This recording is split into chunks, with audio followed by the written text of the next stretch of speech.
semana, mais um vídeo e como vocês podem ver o tópico de UFC, MMA, que eu não costumo falar muito de Bellator e One FCs e afins. Normalmente eu só acompanho o UFC, por isso eu não posso falar muito das outras ligas, apesar de ter um bocado de noção do que é que se passa nelas. Mas vamos falar sobre MMA, UFC e o evento do ano que tem o melhor card, ou seja, tem as melhores lutas. No entanto, não tem um campeão para disputar o cinturão. Bem, qual é que é a ideia deste vídeo? Basicamente, a ideia dos outros vídeos todos é tentar fazer umas previsões sobre os futuros eventos, especialmente este que eu estou a mencionar no título do vídeo, o UFC 291, mas vamos falar de um evento à frente, vamos falar de um evento atrás, vamos falar de eventos que eu não fiz previsões, mas que também me surpreenderam por algum motivo. Algumas das minhas previsões antigas foram realizadas, outras nem por isso, eu falhei ainda numa série delas, mas é assim, é as apostas que existem no mundo e a gente tenta apostar para tentar adivinhar o máximo possível. Bem, mas vamos então voltar ao passado. E o que é que eu tentei adivinhar? Que Islam versus Volkanovski, Islam iria ganhar, mas iria ser uma vitória bastante apertada. E assim se concretizou, acho que acertei exatamente na medida de como isto se iria realizar. E o Volkanovski surpreendeu no lado do wrestling, já o Islam surpreendeu no lado do striking, coisa que eu não estava muito à espera. Eu pensava que ele iria ganhar pelo wrestling e ainda que ganhou por causa disso, mas também outro fator que lhe permitiu ganhar esta luta foi sem dúvida alguma o striking dele, que estava completamente on point. Eu diria que pela maioria da luta, eu diria que o Islam teve melhor que o Volkanovski, só que lá está, o Volkanovski tem um queixo que eu não sei de onde é que aquilo veio e ele tem uma resistência bruta. Algo que me surpreendeu imenso foi Kamaru Usman perder uma segunda vez para Leon Edwards. Eu acreditava que aquela tinha sido só uma má noite de Kamaru Usman, tendo em conta que ele estava a ganhar a luta até ao quarto round e estava a ganhar o quinto round, só que lá está, não, minto, ele perdeu o primeiro round para o Leon Edwards porque magicamente o homem sabia fazer grappling, para um gajo que a formação base dele é de wrestling, por isso eu fiquei completamente pasmado. No entanto, Leon Edwards no final dessa luta conseguiu lá dar um knockout ao Kamaru Usman e pensei, ok, isto foi só uma má noite para ele, provavelmente na próxima luta vai dominar a luta inteira, vai ter um pouco mais de cuidado e vai ganhar. No entanto, o Leon Edwards não só evoluiu a sua defesa de quedas, como também o seu striking estava completamente mirado a Kamaru Usman. Não houve qualquer tipo de knockout, foi uma luta que foi até aos 5 rounds, um bocadinho secante, mas deu para provar que o campeão não chegou lá só por acaso. Outra das grandes surpresas para mim foi Justin Gaethje versus Rafael Fiziev. Eu pensava que a nova geração ia tomar conta da velha geração, no entanto, Justin Gaethje provou porque é que existe um top 5 e porque é que é difícil de entrar nesse top 5. E ele dominou por completo Rafael Fiziev, tendo ganho 3 rounds a 2. Sendo que nos 2 rounds que Rafael Fiziev ganhou não foi muito decisivo e nos rounds em que Justin Gaethje ganhou foram rounds claros para ele. Outra das grandes surpresas e contra as minhas previsões, Jon Jones conseguiu virar Ciryl Gane de uma forma que eu até diria que foi demasiado fácil, onde Ciryl Gane repensou naquilo que ele tem que começar a treinar para não ser um alvo fácil a bater nesse campo, ou seja, que é o wrestling, grappling, chão. Infelizmente ele não conseguiu fazer nada nessa luta porque mal Jon Jones agarrou, estrangulou e não houve hipótese. Ele teve que desistir da luta logo no primeiro round e muito rapidamente. E isso faz, claro, com que Jon Jones seja o maior ídolo de todos os tempos a nível de MMA e tornar-se assim mais um duplo campeão, mas um duplo campeão que supostamente nunca perdeu. Aqui a única controvérsia foi apenas o fator drogas, que não se sabe muito bem, ele foi apanhado entre transições de regulamentações, por isso não se sabe muito bem se ele estava a infringir de propósito as regras ou se ele genuinamente cometeu erros. Shavkat Rakhmonov, assim como Islam Makhachev, são dois dos lutadores que eu mais anseio por ver sempre a próxima luta. E Shavkat Rakhmonov é aquele gajo que é 100% eficaz, ou seja, fez mais uma luta e eu previ que ele iria ganhar. Pensei que ele fosse ganhar um pouco mais tranquilamente.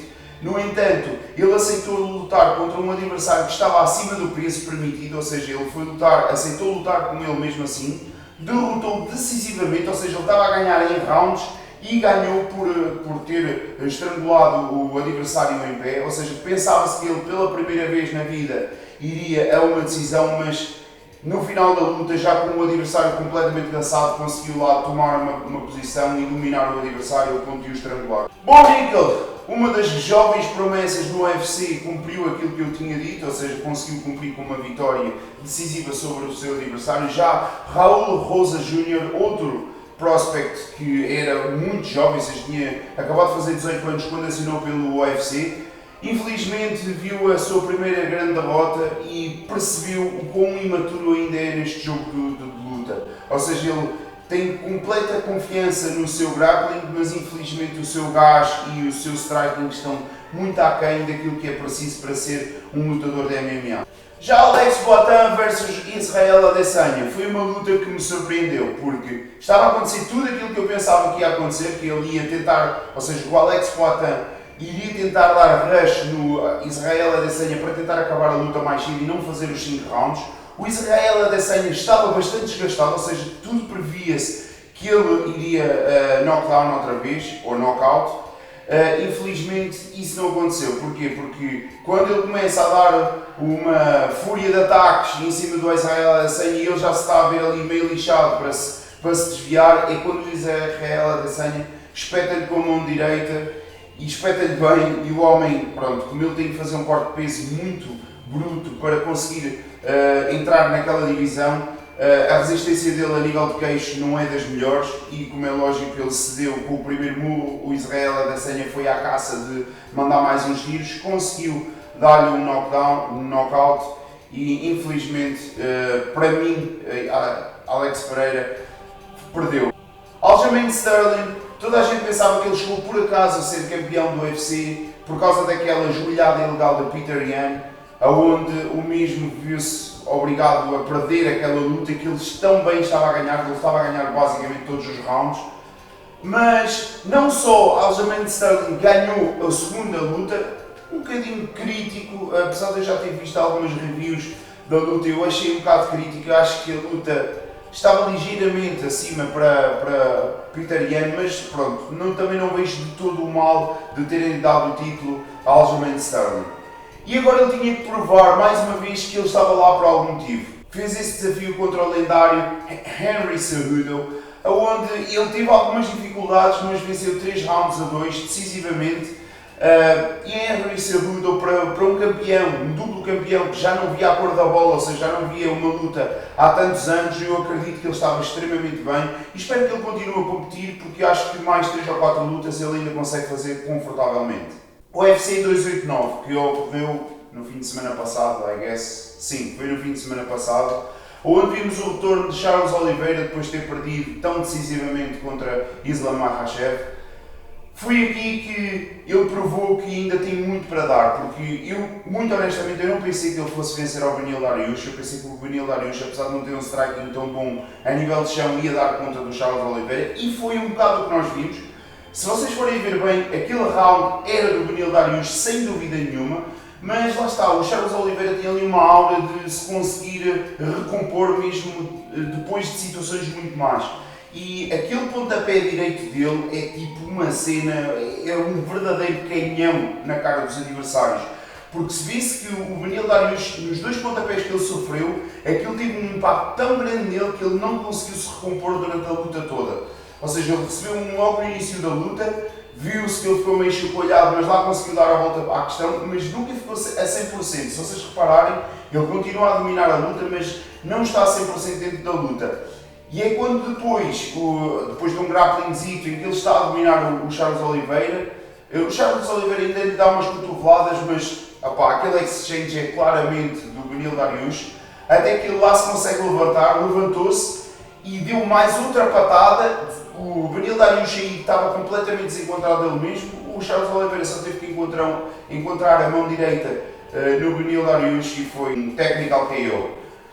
E agora, para Charles Oliveira, ele torna-se o candidato número 1 para disputar o cinturão. Apesar disso, nós temos o desafio que vai acontecer no UFC 291 entre Dustin Poirier e Justin Gaethje, que um deles também vai ficar contender para disputar o cinturão, e temos Alexander Volkanovski, que vai defender o seu cinturão no UFC 290 e que potencialmente, se ele vencer com alguma clareza o Yair Rodrigues, também vai ser um contender para subir outra vez de divisão e fazer o rematch, porque como sabemos a luta contra o Islam foi extremamente disputada, foi um dos maiores desafios do Islam até hoje, por isso claro que as pessoas querem ver o desafio e não querem ver lutas fáceis, que é aquilo que muito provavelmente qualquer um dos outros três poderão dar ao Islam. Já a Amanda Nunes sagrou-se a melhor lutadora de MMA de todos os tempos, dominando nesta última luta a sua adversária, e foi uma vitória completamente decisiva, ou seja, a adversária não viu a cor da bola, foram 5 rounds a 0, não há aqui o que falar. Ela basicamente pegou os 2 cinturões, meteu no chão, meteu as luvas ao pé dos cinturões, ajoelhou-se e disse: ok, acabou para mim. E ela aposenta-se como a melhor lutadora de MMA de todos os tempos, e do UFC, como é lógico. Agora vamos falar em previsões. Finalmente chegámos à parte mais interessante do vídeo, não é verdade? Porque é onde eu vou tentar adivinhar e algumas falhar e algumas acertar. No UFC 290, ou seja, o UFC 290, Alexander Volkanovski vai se encontrar com o Yair Rodrigues, que é o campeão interino do peso de baixo, ou seja, a featherweight. Eles vão competir entre si, e o que é que eu acho que vai acontecer que vai ser super curioso? Eu acho que o Yair Rodrigues está muito convencido que a aposta do Alexander Volkanovski vai ser striking puro e duro, porque é o prato principal dele, mas eu acho que todo o conhecimento que ele conseguiu ganhar agora com wrestling e grappling e chão, eu acho que ele vai apostar mais nessa área para garantir a vitória e não ter tantos danos. Depois temos Robert Whittaker versus Dricus du Plessis no mesmo card. Robert Whittaker, para quem não sabe, é basicamente seria o campeão se não houvesse o campeão em Israel Adesanya. O gajo não sai daquela posição de contender number 1. Ou seja, ele vai continuar a lutar até ter uma nova oportunidade contra o Israel Adesanya, ou até alguém destronar o Israel Adesanya, ou até ele desistir de ter aquele título. Dricus du Plessis, para quem não sabe, é um sul-africano que se diz ser mais africano, ou seja, mais do continente africano do que o próprio Israel Adesanya nigeriano, porque ele afirma que treina e faz tudo no continente africano, ou seja, no sul, na África do Sul. Ele diz que Israel Adesanya é o fake African Champion, ele é que é o verdadeiro African Champion, mas quero relembrar que ele é filho de pais europeus, ou seja, ele é de cor, é como o G aqui. Ou seja, ele de negro não tem nada, ou seja, a representatividade dele, só porque ele nasceu na África do Sul não quer dizer que ele seja uma representação fiel daquilo que é o continente africano. A minha previsão para essa luta é assim, Dricus du Plessis para mim não é um lutador que me impressiona, é lógico, eu só vi uma luta dele até hoje, mas a luta que eu vi foi chata, não senti que ele era dinâmico, não senti que ele era rápido, não senti que ele tivesse ali um vantage point, ou seja, que ele tivesse um ponto de vantagem em relação aos adversários. E Robert Whittaker nota-se que é um lutador muito completo. Ainda no mesmo card, Bo Nickal vai ter mais uma oportunidade de mostrar as suas habilidades, assim como Raul Rosa Jr. Eu acho que ele é muito chão, e eu não sei se isso o vai prejudicar mais à frente. No entanto, ele foi simplesmente muito decisivo nas suas outras lutas. Vamos lá ver, eu espero que ele ganhe, estou à espera disso. Vamos lá ver se ele se vai salvar ou se vai ser mais uma estrela cadente, como por exemplo o Raul Rosa Jr. Chegamos então ao evento mais doido do ano, onde não temos nenhuma luta de disputa por cinturão. Ou vá, temos, mas é só a do BMF, que é o Best Motherfucker. Sabe-se lá o que é que isso quer dizer? É tipo o gajo mais foda do UFC. Isto é basicamente para dar aos gajos mais conhecidos uma oportunidade de terem um cinturão para poderem dar display nas suas conferências de imprensa. Pronto, só para vocês terem uma noção de como este card é tão incrível e ao mesmo tempo tão estranho, vamos começar por exemplo, Stephen Thompson contra Michael Pereira. Pessoalmente, eu acho que Michael Pereira, que é o acrobata, para quem não sabe, ele é um acrobata mais genial que existe, dando golpes vindos de tudo que é lado, fazendo todo o tipo de acrobacias. Aliás, ele ficou muito conhecido no ONE UFC contra uma luta contra um japonês bem brutinho lá, e ele venceu a fazer montes de piruetas, montes de cambalhotas. Foi uma luta que eu achei incrível e chamou muita atenção para ele, e eu assim, como é que este gajo ainda não está no UFC? Eu acho que ele vai vencer ao veterano Stephen Johnson, eu acho que vai ser uma decisão, mas vai ser uma vitória relativamente clara para Michael Pereira. Paulo Costa versus Ikram Aliskerov. Paulo Costa é basicamente um cornas da internet, porque ele gosta de andar a inventar e fala só porcaria na internet. Na minha opinião, não é o lutador que me chama muita atenção. As duas lutas que eu vi dele não achei nada de especial, achei que ele é lento, só tem força nos braços, tem alguma resistência para as quedas, mas não tem um chão muito bom.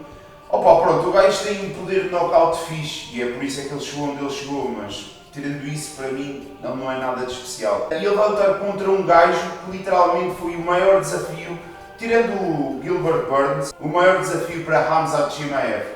E para quem não sabe, Ikram Aliskerov, basicamente eu estou a tentar fazer com que a escada dele seja o mais curta possível para que ele possa vir a competir na divisão de cima contra o Khamzat Chimaev quando ele finalmente subir de divisão. Para mim, eu não me sinto confortável a dar uma previsão para esta luta. Se eu tiver que apostar, eu acho que vai ser Ikram com uma finalização. Tony Ferguson versus Bobby Green. Infelizmente, normalmente eu não pego muito nestas lutas assim de velhinhos e o caralho, mas Tony Ferguson foi um dos lutadores que me fez começar a querer ver mais MMA. Eu lembro-me que uma das primeiras lutas que eu vi foi Donald Cerrone versus Tony Ferguson e eu lembro-me que essa luta trouxe-me um bocado mais de emoção e eu sentia a emoção que era de estar a ver uma luta de MMA. Eu acho que Tony Ferguson já se devia ter aposentado, opá, não continuar a losing streak dele, até porque a última vez que ele lutou foi terrível, foi uma luta contra o Nate Diaz e aquilo foi pá, um show de tristezas. Por isso é estranho estar a ver um lutador com tanto potencial estar a perder o seu tempo a continuar a sua losing streak. A única luta que eu vi do Bobby Green foi aquela contra o Islam Makhachev. Se bem que eu já vi alguns highlights dele, eu vi que o gajo pronto, é rápido nas mãos, tem um bom strike, nada de fantástico. Assim, se nós estivéssemos a falar do auge do Tony Ferguson, eu acho que o Tony Ferguson ia levar facilmente a melhor de Bobby Green, mas tendo em conta o status atual de cada lutador, eu acredito que a luta vai para Bobby Green. Jan Blachowicz versus Alex Poatan Pereira, ou seja, o retorno do ex-campeão da middleweight, ou seja, perdeu contra o Adesanya, como vocês bem souberam.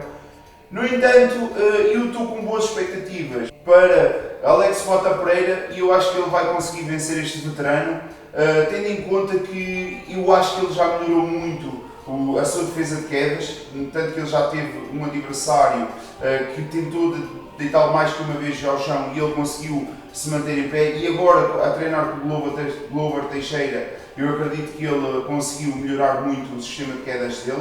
Por isso eu vou deixar aqui uma previsão um bocado solta. Eu acho que se o Alex conseguir defender 80% das quedas que o Jan Blachowicz vai tentar fazer com ele, se ele num nível de, ou seja, a cada 10 conseguir bloquear 8, eu acho que ele vai conseguir impor o striking dele, eu acredito numa finalização no terceiro round. Mas, se isso não acontecer, se o Jan Blachowicz conseguir mandar o para o chão, eu acho que vai a decisão e é o Jan Blachowicz que vai levar a vitória para casa. Para mim, esta decisão é muito importante, porquê? Porque já está prometido que há aqui uma revenge por parte do Alex Pereira para derrotar o Jamal Hill. Jamal Hill, para quem não sabe, foi a pessoa que conseguiu destronar Glover Teixeira de ser campeão mais uma vez. E o Glover Teixeira é um amigo muito próximo de Alex Pereira, e como é lógico, esta rivalidade já começou a ser montada há algum tempo, por isso eu acredito que se Alex Pereira ganhar esta luta, com certeza irá disputar logo a seguir o cinturão. E a luta que vai trazer outra vez à disputa o BMF Title vai ser entre Justin Gaethje e Dustin Poirier. Nesta disputa de cinturão vamos ter duas pessoas que estão a fazer a sua segunda luta no UFC. A primeira luta, Dustin Poirier levou a melhor, tendo em conta que o striking dele estava mais no ponto e não levou tanto dano quanto o Justin Gaethje. O Justin Gaethje acabou por levar technical knockdown. No entanto, eu acho que esta luta vai ser diferente. Porquê? Porque eu não vejo o Justin Gaethje como eu via na luta contra o Dustin Poirier da primeira vez. Eu acho que ele não está tão maluco, eu acho que ele está mais apurado, tenta levar um bocado menos de dano, não está só a ir para cima, não está só a atacar, sem ter cuidado com a própria integridade física. Por isso eu acredito que esta luta vai ser em decisão dividida, ou seja, os júris não vão decidir a 100% para um lado, mas eu acredito que vai ser decisão dividida a favor do Justin Gaethje, 3 rounds a 2.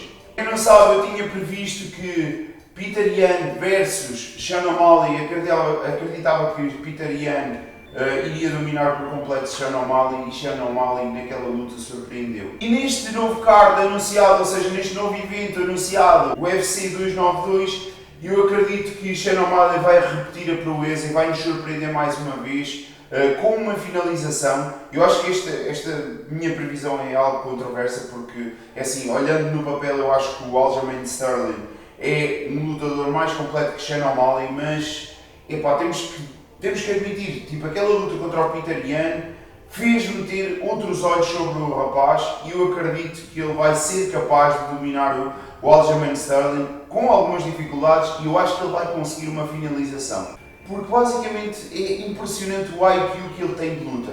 Se vocês virem algumas lutas do Sean O'Malley, vocês conseguem perceber que o rapaz tem uma capacidade de adaptação ao adversário, de noção de distância. O striking dele é tão bom, tanto na mão direita como na mão esquerda, é simplesmente incrível. E depois, o que ele conseguiu mostrar a nível de defesa de quedas e conseguir voltar para cima depois de o mandarem abaixo naquilo que foi a luta contra o Peter Yan, eu fiquei, ok, este rapaz aqui sabe o que é que está cá a fazer, ele é um lutador mais completo do que qualquer gente imagina que ele seja. Eu acredito que ele vai vencer esta luta contra o Aljamain Sterling. E assim, acabando com os sonhos do Aljamain Sterling de subir de divisão e ser duplo campeão, o que eu acho que ele vai tentar outra run para tentar ser campeão outra vez. Se bem que eu acho que se ele perder, vão dar uma oportunidade ao Merab de lutar pelo cinturão, visto que, lá está, ele foi campeão, o Merab já está há muito tempo à espera para poder disputar o cinturão, e eu pessoalmente, eu já vi poucas lutas do Merab, vi só 2 até hoje, mas as lutas que eu vi do Merab gostei bastante do que eu vi, e o meu hype sobre esse lutador também tem andado a aumentar bastante. Por isso sim, pessoal, espero que vocês tenham gostado deste vídeo, espero que vocês tenham gostado das minhas previsões. Uma delas foi bastante controversa, eu acredito que sim, que foi esta última, mas eu acredito que ela se vai realizar. E pessoal, espero que vocês estejam aqui para a semana e até uma próxima.